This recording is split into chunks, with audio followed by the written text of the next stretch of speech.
ہاں ایک پہلو ایسا ہے جس کے حوالے سے حضور کی عظمت ہماری سمجھ میں آئے گی. حضور ایک انسان کی حیثیت سے کیا تھے, ایک باپ کی حیثیت سے آپ کا کیا طرز عمل تھا. ذرا یاد کیجئے, جگر گوشہ رسول حضرت فاطمہ بطول رضی اللہ تعالیٰ عنہ وہ حاضر ہوتی ہے. ابا جان دیکھیے چکی پیس پیس کر یہ گھٹے پڑ گئے میرے ہاتھ میں, یہ کنویں سے پانی لاتی ہوں, مشکیزیں کہ یہاں پر بندیاں پڑ گئی. حضور اب تو عام لوگوں پر بھی آسانیاں ہیں, لوگوں کے ہاں غلام آ گئے ہیں, کنیزیں آ گئی ہیں, مال و دولت آ گئی ہے. مجھے بھی کوئی غلام کنیز عطا ہو جائے. اور آپ کو معلوم ہے یہ لخت جگر نور چشم محمد کی سب سے پیاری بیٹی صلی اللہ علیہ وسلم, کوئی شک نہیں اس میں, فاطمہ, کیا بیتی ہوگی حضور کے قلب پر. لیکن فرمایا کیا بیٹی, یہ دنیا کی چیزیں ہماری لیے نہیں ہیں, میں تمہیں اس سے بہتر شے دیتا ہوں. تسبیح فاطمہ ہر نماز کے بعد 33 مرتبہ سبحان اللہ, 33 مرتبہ الحمدللہ, 33 مرتبہ اللہ اکبر کہہ لیا کرو. لیکن سوچ لیجئے دل پر کیا گزری ہوگی صلی اللہ علیہ وسلم. حضرت عائشہ سے پوچھئے, حضرت خدیجہ سے پوچھئے حضور کیسے شوہر تھے. آپ سے زیادہ خواتین کے حق میں نرم, گھر کے کام کا جھاڑو دے رہے ہیں, کپڑے جو ہیں بوسیدہ انہیں سی رہے, گھر میں بیٹھے ہوئے یہ کام کرتے تھے. بہرحال ایک بات میں آپ سے عرض کروں, آپ انسان کی جس حیثیت کا بھی ذہن میں تصور کریں گے وہ ساری حیثیتیں محمد میں موجود ہیں صلی اللہ علیہ وسلم. محمد حاکم کی حیثیت سے بھی ہے, محمد سب سالار کی حیثیت سے بھی ہے, محمد قاضی القضات بھی ہیں, محمد ہیڈ آف دی اسٹیٹ بھی ہیں, محمد بیویوں والے بھی ہیں, اولاد والے بھی ہیں, محمد 5 وقتہ امام بھی ہیں, جمعہ کے خطیب بھی ہیں, مدرس قرآن بھی ہیں, مربی بھی ہیں, مزکی بھی ہیں, اور ہر میدان میں بلند ترین مقام. کوئی ایسی جامع شخصیت ملے گی؟ ہمارے ہاں تو حال یہ ہے کہ جو خطیب صاحب ہوتے ہیں وہ 5 وقتہ نماز کیسے پڑھا سکتے ہیں, ان کا تو اونچا مقام ہے. 5 وقتہ نماز کے لیے تو علیحدہ چاہیے امام آپ کو, اور وہاں بھی ایک امام سینئر ہوگا وہ عشاء مغرب اور فجر پڑھائے گا, ایک جونیئر ہوگا بیچارہ وہ جو خاموش نماز ہے وہ پڑھائے گا. 5 وقتہ نماز پڑھا رہے محمد صلی اللہ علیہ وسلم, اور خطیب بھی وہی ہے, مربی بھی وہی ہے, مزکی بھی وہی ہے. ہمارے ہاں جو لوگ تزکیہ نفس کے میدان میں ہیں وہ پھر جماعت کبھی نہیں کراتے, کبھی نہیں دیکھا ہوگا آپ نے کسی صاحب کو کراتے ہوئے.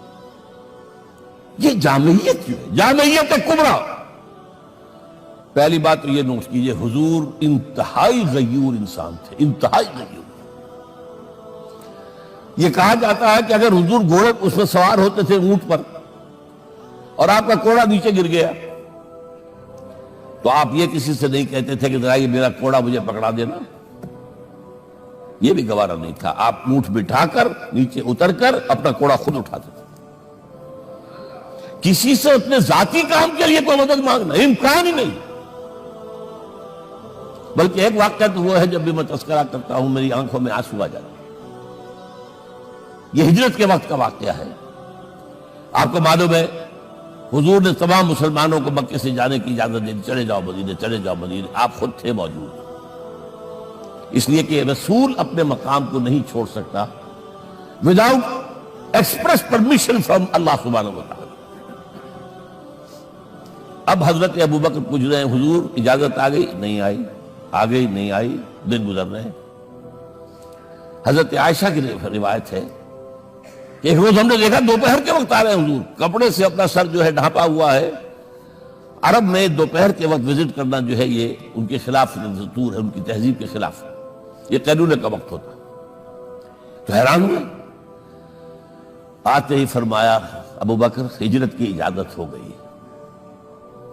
اب انتہائی خوشی سے اور بڑی امید میں کہ بڑی شاباش ملے گی حضرت ابوبکر فرماتے عرض کرتے ہیں حضور میں نے 2 اونٹیاں تیار کر رکھی ہیں, خوب کھلا پلا کے انہیں فروا کیا ہوا ہے,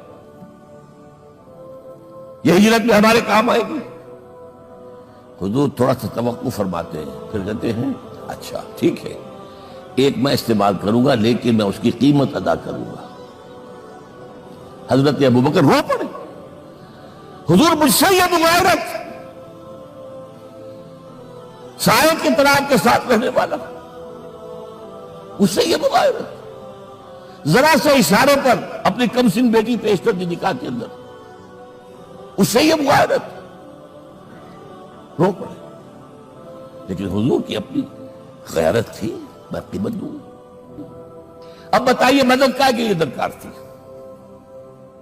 مدد تھی ان کے مشن کے لیے۔ مشن دو حصوں میں تھا، اس کو جانیے، آج کچھ علمی باتیں آ رہی ہیں۔ حضور کے مشن کے دو حصے، ایک ابتدائی جو تمام انبیاء اور رسول کا تھا، ایک تکمیلی جو صرف محمد کا صلی اللہ علیہ وسلم۔ ابتدائی کیا ہے؟ اللہ کی طرف دعوت، تبلیغ۔ جو دعوت قبول کر لے ان کے لیے بشارت، بشیر کہ تمہارے لیے آخرت میں جنت ہے، نعمتیں ہیں۔ رد کر دے ان کے لیے نذیر، خبردار کرنے والے، جہنم کے لیے تیاری کر لو۔ داعی اللہ، اللہ کی طرف بلانے والے، سراجا منیرا، روشنی کے چراغ۔ یہ حیثیتیں مشترک ہیں تمام انبیاء کرام۔ تمام انبیاء بشیر بھی تھے، نذیر بھی تھے، داعی بھی تھے، سراج منیر بھی تھے، اگرچہ ان تمام حیثیتوں میں بھی حضور کا سب سے اونچا مقام علیحدہ نمایاں ہے، لیکن حیثیتیں بنیادی طور پر مشترک ہیں۔ ایک حیثیت تکمیلی، اور وہ کیا ہے؟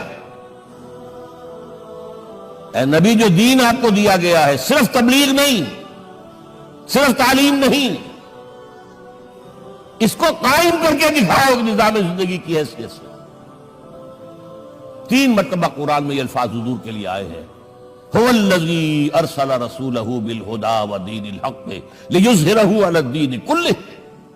3 دفعہ سورہ توبہ میں یہ الفاظ آئے، سورہ صف میں یہ الفاظ آئے، سورہ فتح میں یہ الفاظ آئے۔ وہی اللہ جس نے بھیجا ہے اپنے رسول کو صلی اللہ علیہ وسلم، الہدا، قرآن حکیم، ہدایت کاملہ، اور نمبر 2 دین حق۔ یہ 2 چیزیں دے کر بھیجا، کس لیے؟ تاکہ اس دین کو غالب کرے پورے نظام زندگی پر۔ یہ معاملہ ذرا سوچئے، اور یہ حضور کے لیے 3 دفعہ، اور کسی اور نبی کے لیے 1 دفعہ بھی نہیں۔ قرآن مجید کے اس نقطے کو ذہن نشین کر لیجیے۔